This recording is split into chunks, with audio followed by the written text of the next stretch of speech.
Over the last 50 years, women have continued to pave the way, push the boundary, and become the forefront of the conversation. From playing to coaching to advising and so much more, women have made history in sports. Now it's time to put that history on full display and allow these influential women to tell her story. I'm Brie, Andras, and as a woman in the sports world myself, I know there's so much more to these athletes and those that shape them other than what they're able to do in competition. While the buckets, stuck landings, home runs, and wins on top of wins do mean a lot, I'm looking to find the story of how people got to where they are in women's sports and how they've seen the game grow. I'm also looking to find out who they are behind their sport. This is the Her Story podcast.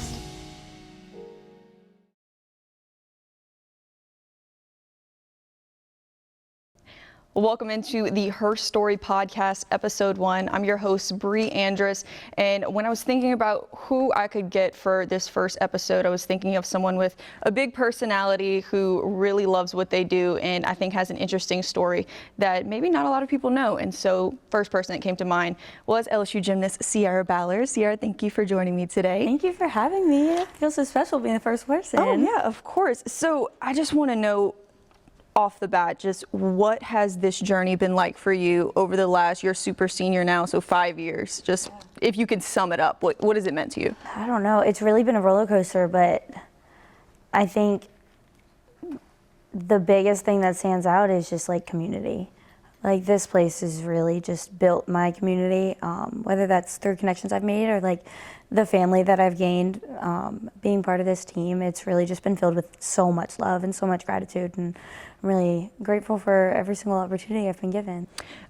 You started your journey here as a walk-on, correct? Yeah. Just what was that journey like to, building yourself up to being able to compete every meet and then put up those high scores from, starting as a walk-on? Yeah, I mean, I feel like there's like a big misconception when it comes to like walk-ons with gymnastics versus like other sports. In gymnastics, we're only given like a certain amount of scholarships and they're all full ride. And so the whole point is that there's only a limited amount, right? But every single person still has to be recruited. Every single person is here for an exact reason, and Jay is very, very adamant on making sure that we know that. And so everyone on the team is able to contribute to lineups and like contribute to the team in whatever role that they're given. And so it doesn't really matter whether you're on walk-on or a scholarship. I've never really felt like, oh, I'm separated because I'm a walk-on compared to somebody else. I feel like I've been given the same opportunities. I mean, obviously it gives you a little bit of an edge to like kind of work harder, but I think that edge mostly came from being from a small town in Louisiana, like from a smaller gym that wasn't really well known. I knew that like my talent wasn't peaking until like later in high school anyway. It was kind of hard because growing up, like when I was being recruited, the rules weren't established. And so by 8th grade, everybody was committed. That's crazy. I know. You're like not barely even hitting puberty at that point. How do you know what you're going to do for what you're going to do for the rest of your life? Exactly. That's so crazy. But everything was gone by the time I was like in 8th grade, and I was not good until my junior year, maybe. Junior year, senior year was kind of when I started to peak. And so I just knew that like if given the opportunity, like I was going to work hard and I was going to prove myself, and that if I was in the right like circumstances and like with the right people, that I could really grow and like develop as a gymnast and then like as a human and work on my confidence. I knew that I always has been like a team player, and I've always wanted to do college gymnastics. Like that was what my brain was set on. And so it was never like the Olympics or anything else. Like I always wanted to do college gymnastics because of the stories that my mom would tell me about. And so the whole team aspect wasn't very new for me. That was something that I wanted, and I knew that that's what I wanted because I have a huge family. I'm surrounded by community all the time. So having that was something that really motivated me, and knowing that coming into college I was going to have that and that was going to help me develop was also just like kind of more fire and fuel in the tank to do what I needed to do to get out there. Let's talk about your early years in gymnastics. Your mom was an Olympian for Canada twice, right? Yes, twice. Just when was the first time you stepped into the gym, and just take me through that journey of your early years. And like you said, you didn't peak until pretty late in high school. Yeah. Honestly, I like to say that I started like in the womb. My mom was coaching when she was pregnant with me, so I was like in the gym forever. I started gymnastics when I was 2 years old, like mommy and me classes.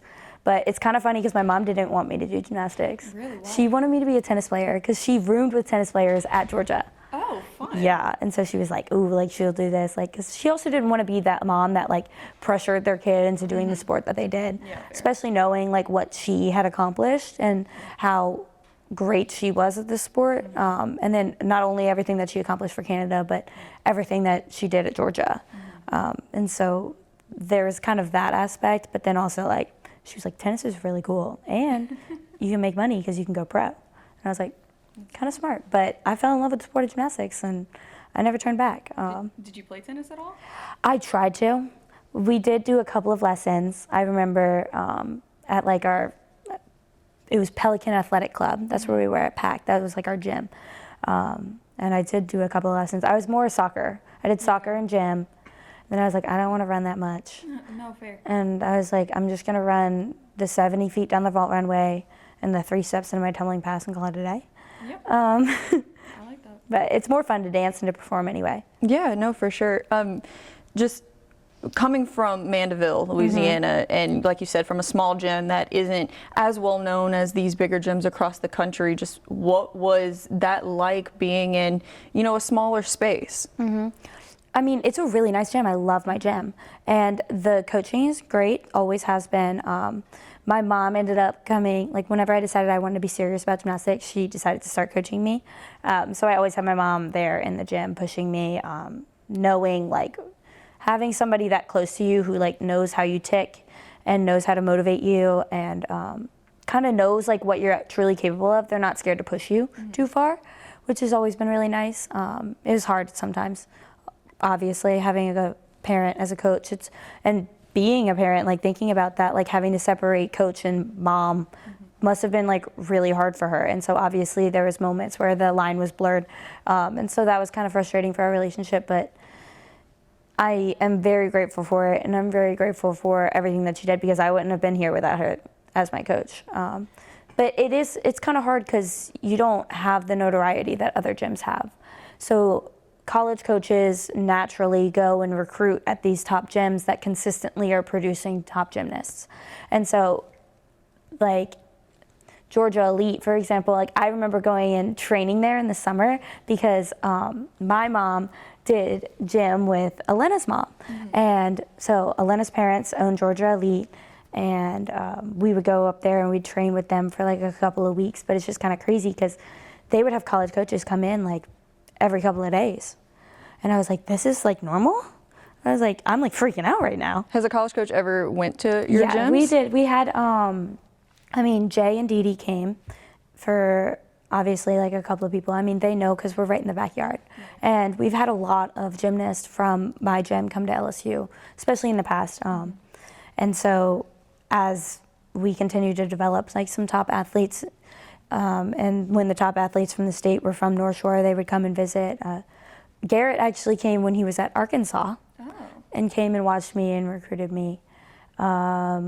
We had Brown come to recruit one of my teammates. And then Oklahoma recently came because one of my teammates is now a freshman at Oklahoma. Oh, nice. So that was a really cool opportunity. We've had like a couple of like schools come in and out, but it was mostly for around like when I was building up me. There was a good group of us, like a group of 3 or 4 of us that were kind of top dogging at the time. And we had a couple of girls get recruited and go off. So that was really fun. So what was the turning point for you in high school that you really took your gymnastics to the next level? I guess what was the motivator in that, and you know, what drove you to want to get better? I think it was just like knowing that I was capable. Because I mean, when I was younger in compulsory, I was really bad. And I remember the owner of my gym telling my mom, like, I don't think she's gonna make it past level 8. She's not gonna make it to like optional level. And then I ended up being better as an optional than I was at compulsory. The basics weren't really my thing. But I did better as I like grew and as I got to like add more personality, and like you get to kind of step away from like the mold a little bit, as instead of like everybody has to do this routine where it's like you can cater to like what your strengths are. And so figuring that out. And I remember my freshman year of high school was my first year of level 10, and I was doing a release move, which was like crazy in my gym. Like nobody was doing that. Just because I had my mom and then I had Jay. And so like I would come here for camp every single year, and he was like, all right, we're gonna throw a release move. Like, you have to have a release move in level 10. And I was like, okay.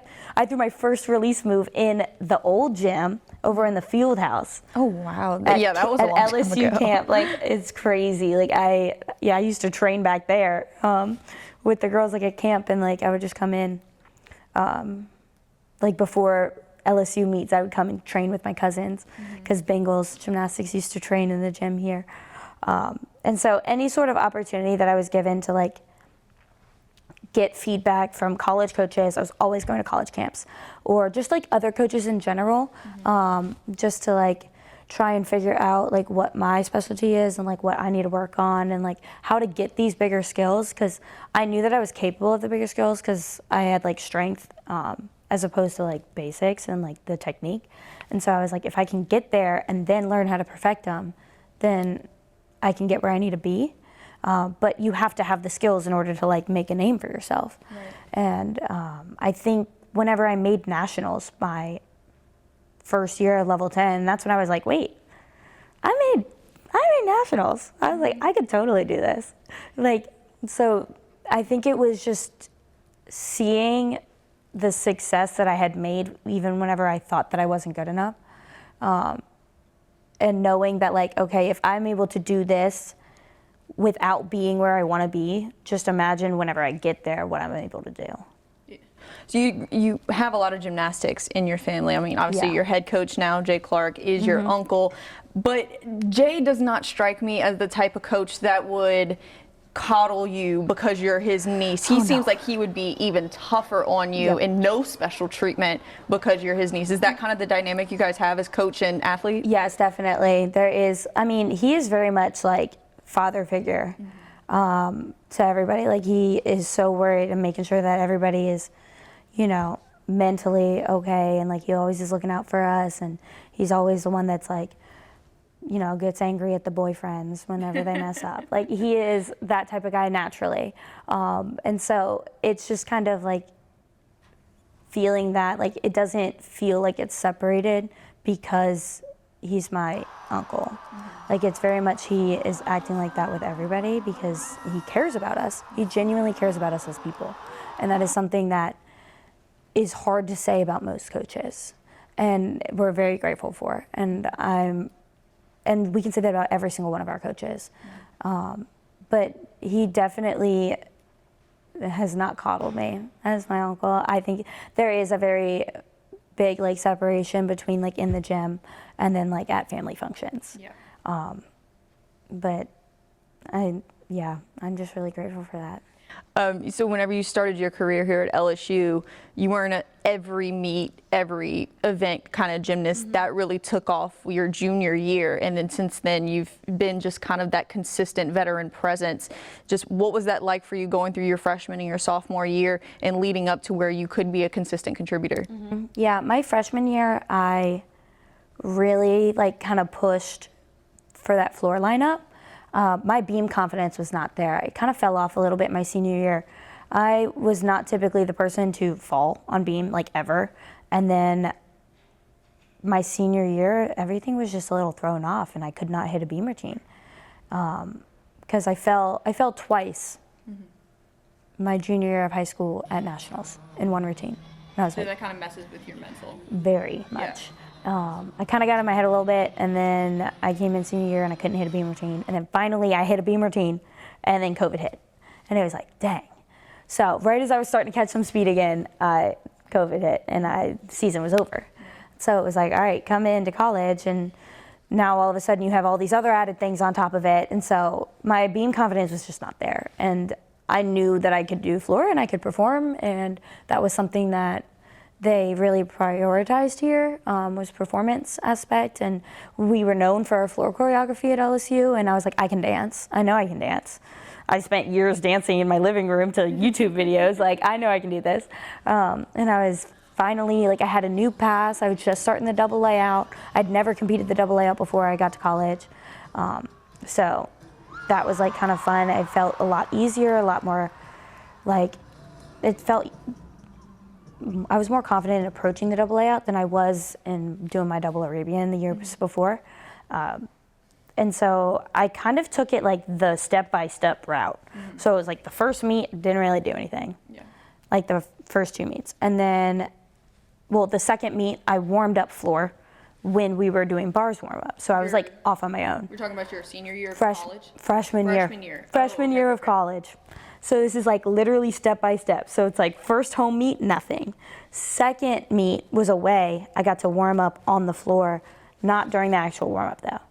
And then third meet at home, I exhibitioned. Fourth meet away, I debuted. Fifth meet at home, I debuted in the PMAC. So it was like, I like inched my way like step by step into that lineup. Like literally each week it progressed a little bit more. And so it was kind of crazy. And then my PMAC debut, it was like big meet against Florida. Someone had like messed up right before me in the lineup by like, it was like extreme pressures and I went out there 9925. So it was like literally each week. Like, so it's like, okay, I competed. Now I had to compete under pressure. And so it was like, I kind of had to really prove myself. And I knew that I was going to have to prove myself a little bit more than everybody else just because I don't have that experience. I don't have that consistency. Like I said, like I am a walk-on. I mean, like they probably weren't viewing it as like that, but I was. And so I just felt like I had to prove myself a little bit more. And so it's like having that edge and like pushing in week after week was kind of motivating to like get a little bit more each week. And then I was kind of in that lineup that whole freshman year, but still it was a little bit harder because at that time we had Ashley Claire Kearney as our floor coach and she was volunteer. Oh my gosh, the best ever. Yeah. She was volunteer assistant, but it was different because we didn't have those four we didn't have those four coaches at the time. Like they didn't have that extra assistant coach. So she had another job outside of this. And because she was volunteer. And so we didn't really have like a floor coach every single day, like all eyes on us. And at the time, like I said, my basics weren't there. So it's like I'm the type of person that like needed coaching. Yeah. Like I needed development. And so it was like, she was there and she was great and she was helping me do my thing, but I needed more. Like consistency. Yeah, kind of consistency, but it's like I literally needed to break down my entire tumbling. Yeah. And Courtney came in my sophomore year and she did that. She broke down. She was like, we're gonna relearn how to hurdle. And I was like, oh, okay. And it was so frustrating. It was so hard. Taking it back to like cartwheels and forward rolls. Yeah, like I was like relearning how to hurdle and do my round off back handspring. And I was just like doing so much tumbling, was landed on my face all the time, like could not consistently get my double layout. And I mean, honestly, like I wasn't prioritizing my like recovery and like my approach and like the way I wasn't properly fueling myself, and like the things I was doing outside of the gym weren't adding to what I was trying to do inside the gym. Because it was like everything was open again and like we weren't restricted like with COVID policies, and like I was able to go to class and I'd never been to an in-person class, you know, at college. So I was like doing that. I had a social life. I was, you know, trying to do gymnastics and wasn't trying to relearn everything. And so mentally that was really hard. Physically I wasn't where I needed to be. And so it was just like a real big setback sophomore year. But I found like my role and a different side of things other than like just my gymnastics. So it was like really good for me. It was really hard. It was really frustrating.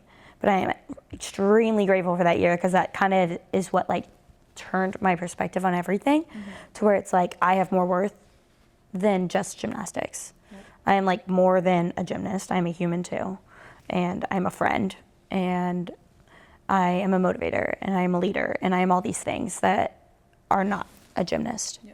I think from the outside looking in from that perspective, you saw that tenfold whenever you did perform. Like going in your junior year and your senior year, you just seemed so much more confident, so much happier stepping out there. Like you always had that like fiery energy, but it just seemed like exemplified after your sophomore year. I wasn't faking it anymore. Yeah. You know, like that's real. It was more, and it was from a sense of like gratitude, where it's like I am so grateful for the opportunity that I've been given, and I am grateful for everything that I have experienced and everything that I have learned. And that like kind of motivated me to be like, okay, like anything that I am given, I am taking it 100%. And I'm giving 100% of all that I have to this one moment, because you're never gonna get it back.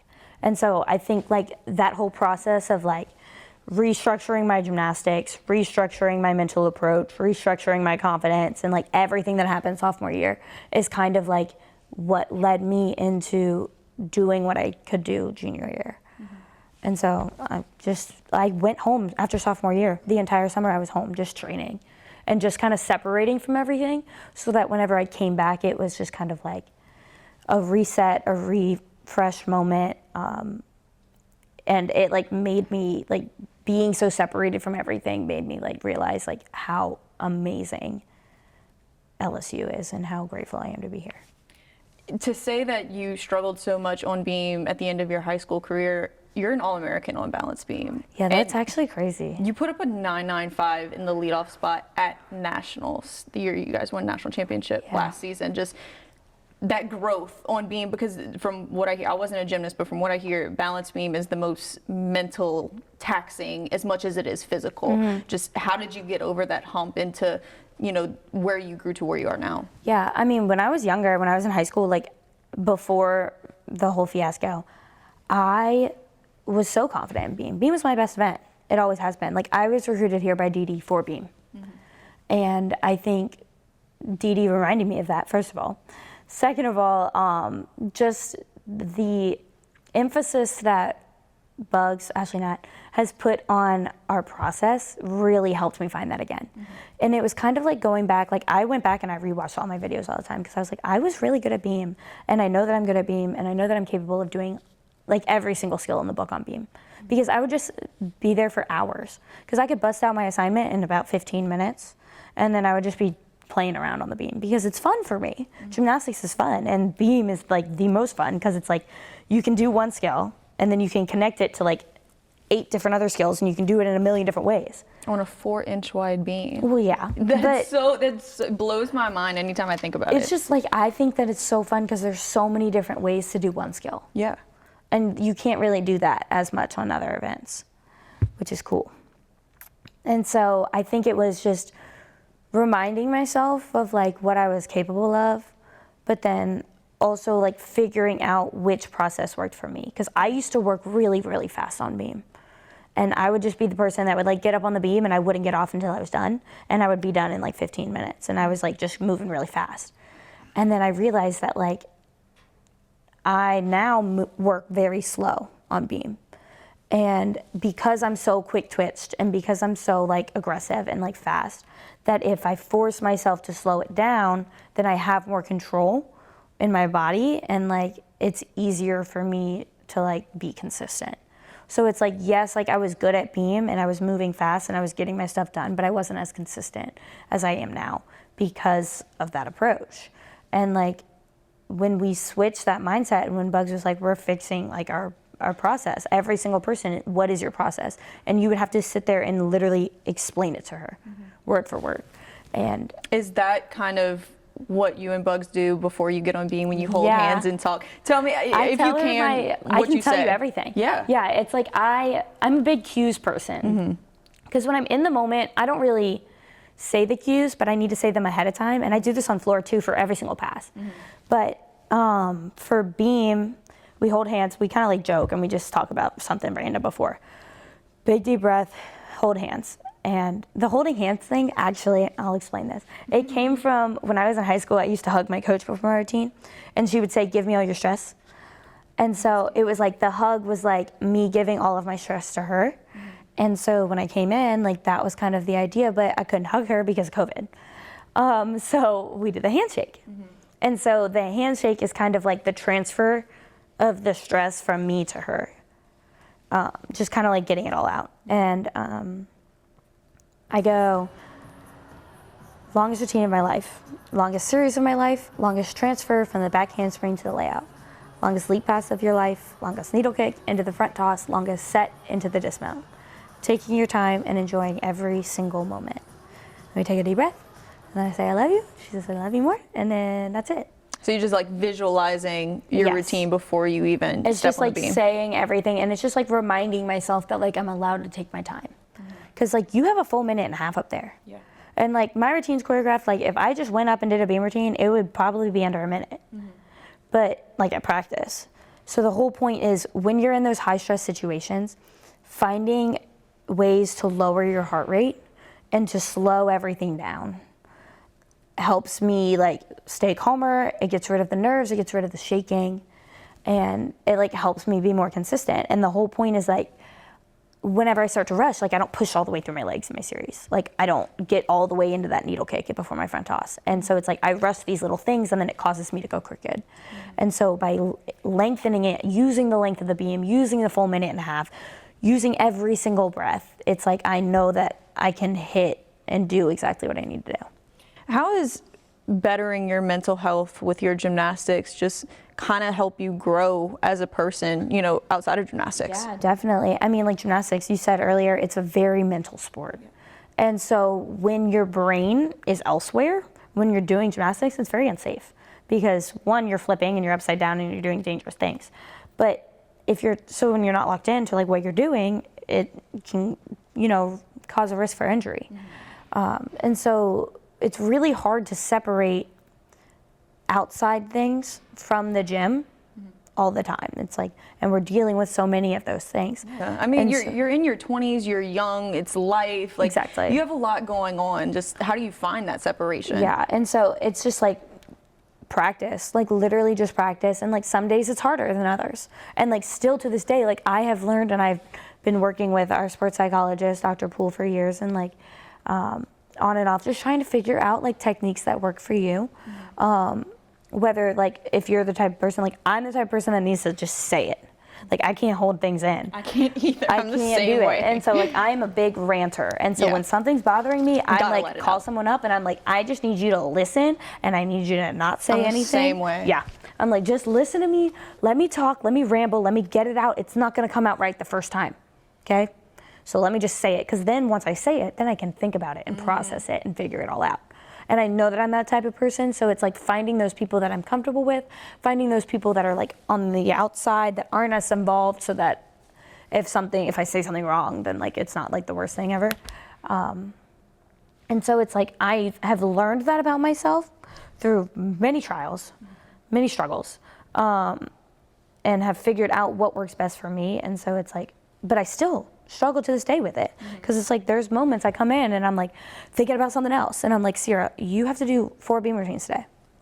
You can't be thinking about this test. You can't be thinking about this boy. You can't be thinking about, you know, this random run-in you had, this, you know, your road rage today. Yeah.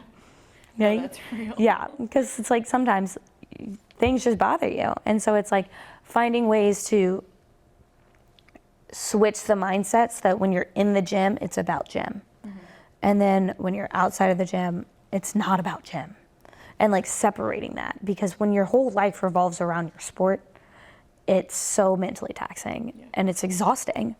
And then you don't get to enjoy life as much. And so it's like staying present in the moment and really just like focusing on like what you're dealing with at that time and like giving your energy to that. Is kind of like what has helped me switch my mindset, re-up my mental health, and like really just find joy in the entire process.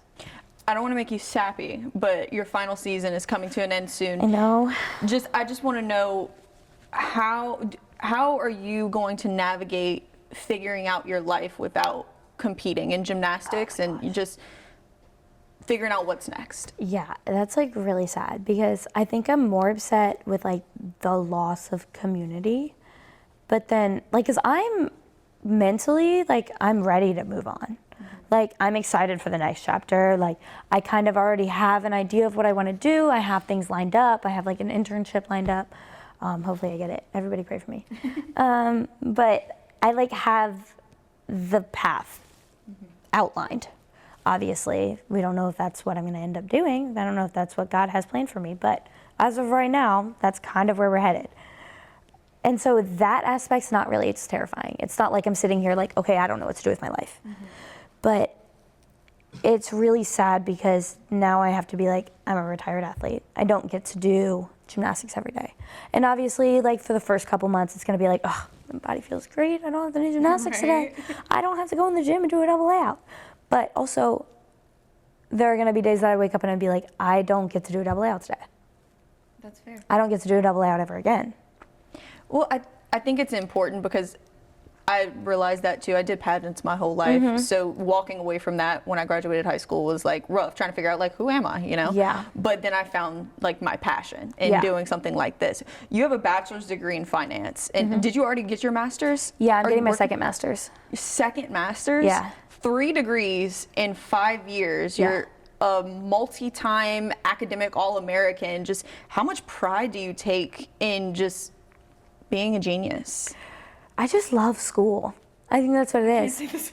Like, I love learning. Like, if I could stay in school and like that was like the frustrating thing. It was like me and my academic advisor. I'm like, oh, that class seems fun. Can I do that? She's like, Sierra, it's not in your major. And I'm like, okay. And I'm like, okay, so what if instead of graduating early, I just add on another minor? She was like, but I was like, but I want to do this too. And she's like, Sierra, we're gonna do your degree. We're gonna do your MBA because that's what you wanted to do. And I'm like, okay. We're gonna do that because I'm like, I want to do sociology. I was like, I also want to do this. Also, it's really fun learning about the body. Let's do something. So I'm like, I could stay in school forever and get so many degrees if I wanted to. I want to get my PhD. I mean, obviously, I'm gonna step away from school for a little bit first. Yeah, take a break, girl. But I'm gonna eventually come back and get my PhD because it's like that's something that I love to do. I love learning and I love creating new opportunities and just like gaining new knowledge because I think that you can never know enough. And I feel like the more that you know and the more added perspective you have, the better decisions you can make. And just the more people that you can reach as well. It's like if I know more about other things and like I have all these different ideas, like I'm the type of person that like when we're dealing with a conflict, I'm always seeing it from everybody's perspective. Yeah. And like sometimes it's like, oh, Sierra, I just want to stay here and I want to rant. And I'm like, yeah, but if you think about it from their point of view, and they're like, no. I'm like, okay, I got it. I'm locked, sorry. But I'm like the type of person that's like always, let me try and see it from the other point of view. Like, and I feel like because of that, it's easier to like reach certain people and to like connect with every single person because you can identify with every single perspective. But with the like school, like I think that does give me some confidence, obviously, and I think it's just more of I've found an identity outside of gymnastics as well. Like that is something that I've really focused on being here, is that separating that gymnastics Sierra from everything else. So it's like I am a human, I am a student, and like all of these things. And I can like pride myself on every accomplishment that I've done at LSU besides just gymnastics. Like I didn't come to LSU and just be a gymnast. And that is something that I'm really grateful for. And I think that's what has set me up to like for the future and like what has not, like why I'm not terrified of like what's there beyond gymnastics, because I know that like there is more to me than just gymnastics. But missing out on like the community and like just coming here every day and like seeing my best friends every single day, that's the hard part. No, yeah, and I think that's really hard to navigate for a lot of people in college, but especially student athletes, because I mean, like, for most people, like, it's a sport you've been doing since you were little, and it's like kind of, oh, what am I gonna do now, you know? But like, you having that figured out shows so much about like your maturity and how you approach things, and I admire that about you. Thanks. But going back to a little bit of just your personality whenever you're out there. I feel like your personality is always the same, but when you're out there competing, you bring this like different vibe and different energy on the floor. Like every time you like land a pass or like you stick a landing, you have the biggest smile on your face. And my favorite part is the gritty. When you gritty off the floor, I think you've been doing that your entire career. No, literally here. since the PMAC debut. Yeah, it started as a joke. Just tell me, just where does that energy come from? That personality, is that something you just always had? I don't know. I think, no, I definitely, in the gym, I was like that. Like, I had always had a high personality. Like, in high school, I was kind of a weirdo. Oh. I was very much a weirdo. I was very much a wallflower. Like, I didn't really have many friends. I wasn't very social. Like, I had a couple of, like, guy friends, and, like, a wild Friday night, we would go and play Pokemon Go around town. Like, that was what I did. And, like, feels pretty small, so I get it. That's true. But, like, I was just, like, a weirdo. And I loved school, and I loved my Rubik's Cubes, and I would just go home, and I would go to school, and I would do my homework, and I'd go to gym, and I'd come home, and I'd dance, and that's all I did. And, like, in the gym, I very much had a big personality, but it's because, like, I was, like, the top girl at the gym. Like, I was, like, one of the top 3, and I had to, like, lead the younger ones. And so it was, like, I knew that, like, that was my role. And it was also just very comfortable in there. And, like, I felt very confident in my ability in the gym. So where it was, like, I was able to fully be myself. But, like, outside of the gym, I wasn't really confident in myself. I didn't really, like, know the potential of, like, what I could do and what I could accomplish. And so coming to LSU, like, they prioritize, like, authenticity here. And I felt like I was in a space where I was truly able to comfortably be myself. And, like, I had never fully been like that before. And, like, I also knew, like, coming into college, like, nobody knows me here. Like, nobody knew who I was. Like, I can completely reinvent myself and just be me. Like, I don't have to worry about, like, being this person and being this person and, like, trying to, like, please everybody. I can just be me. And, like, the fact that everybody was so welcoming with open arms and being like, yes, please be you, was kind of, like, all the motivation I needed to do that. But it's, like, the high energy just comes naturally. And I think just being surrounded by so much love and being surrounded by so many people that want the best for you, like, makes it easy to be happy all the time. I think out of many student athletes, I don't think many of them are as passionate about LSU as you are. I see you at multiple different sporting events across campus. You're everywhere. You're on the SEC community service team. You do all these things around the community within LSU, within the SEC. Why is that so important to you, and why are you so passionate about that? Because, I mean, there's nothing better than LSU. Are you kidding me? I love LSU, and I love, like, and like I was saying, I feel so grateful to, like, feel like I can be my authentic self here, that it's like I want to give back as much as I can, because LSU has given me so much, and they've given me so much, like, so many opportunities, and I want to be able to give that much energy back to them and, like, support them in any way that I can. Also, like, the student athletes, like, I'm a very friendly girly. I go around and I walk up and I say hi to every single person. My team makes fun of me because it takes me like 20, 25 minutes to sit down at dining hall, like, to get my food. And because I'm just up talking to everybody, because I just like community and I like creating relationships and making friends, and I make friends with every other team. And so it's like, that was something that I made a priority to, like, especially coming in with COVID and, like, not being able to socialize as much, and, like, going to dining hall and it having to be like, you have to get it to go, like, you can't sit down because we're not supposed to intermingle with other sports because we can't get sick. And so I was like, I want to be connected with everybody. And so it was my goal to have a friend on every single team. And I was like, I am going to connect with somebody on every single team.